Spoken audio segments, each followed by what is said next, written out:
நீதிமொழிகள் அதிகாரம் 13. ஞானமுள்ள மகன் தகப்பனுடைய போதகத்தை கேட்கிறான், பரியாசக்காரனோ கடிந்து கொள்ளுதலுக்கு செவிகொடான். மனுஷன் தன் வாயின் பலனால் நன்மையை புசிப்பான், துன்மார்க்கரின் ஆத்துமாவோ கொடுமையை புசிக்கும். தன் வாயை காக்கிறவன் தன் பிராணனை காக்கிறான், தன் உதடுகளை விரிவாய் திறக்கிறவனோ கலக்கமடைவான். சோம்பேறியுடைய ஆத்துமா விரும்பியும் ஒன்றும் பெறாது, ஜாக்கிரதையுள்ளவர்களுடைய ஆத்துமாவோ புஷ்டியாகும். நீதிமான் பொய்ப் பேச்சை வெறுக்கிறான், துன்மார்க்கனோ வெட்கமும் இலைச்சையும் உண்டாக்குகிறான்.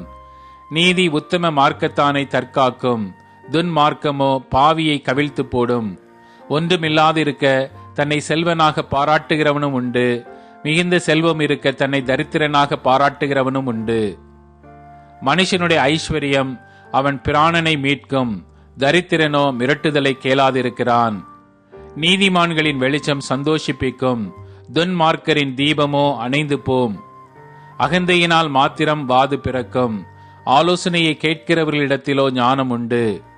வஞ்சனையால் தேடின பொருள் குறைந்து போம், கைப்பாடாய் சேர்க்கிறவனோ விருத்தியடைவான்.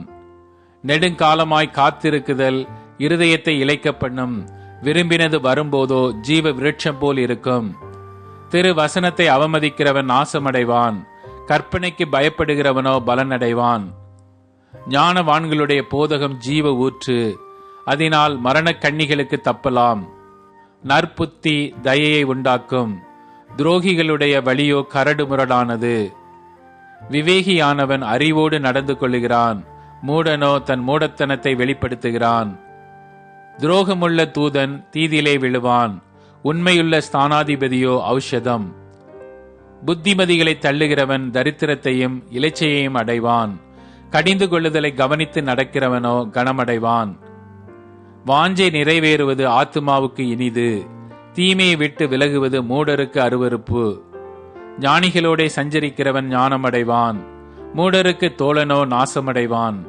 பாவிகளை தீவினை தொடரும், நீதிமான்களுக்கோ நன்மை பலனாக வரும். நல்லவன் தன் பிள்ளைகளின் பிள்ளைகளுக்கு சுதந்திரம் வைத்து போகிறான், பாவியின் ஆஸ்தியோ நீதிமானுக்காக சேர்த்து வைக்கப்படும். ஏழைகளின் வயல் மிகுதியான ஆகாரத்தை விளைவிக்கும், நியாயம் கிடையாமல் கெட்டு போகிறவர்களும் உண்டு. பிரம்பை கையாடாதவன் தன் மகனை பகைக்கிறான், அவன் மேல் அன்பாய் இருக்கிறவனோ அவனை ஏற்கனவே தண்டிக்கிறான். நீதிமான் தனக்கு திருப்தியாக புசிக்கிறான், துன்மார்க்கருடைய வயிறோ பசித்திருக்கும்.